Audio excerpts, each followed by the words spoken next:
Hindi mo naman kailangan abutin ang lahat. Kailangan mo lang ng isa. Isang pagbibigyan ng malasakit. Isang pakikitaan ng kabutihan. Isang maniniwala sa kanila na ang bawat bata ay may tsansa at pag-asa.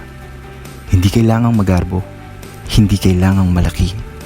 Hindi kailangang may kapangyarihan.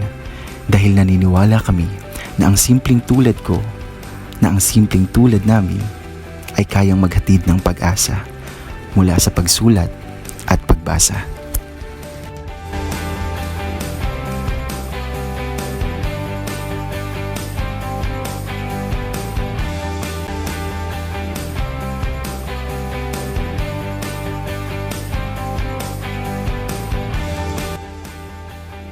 Kaya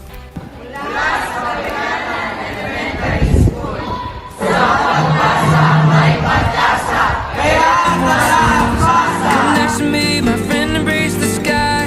I'm not afraid to fly. It's not the time to say goodbye.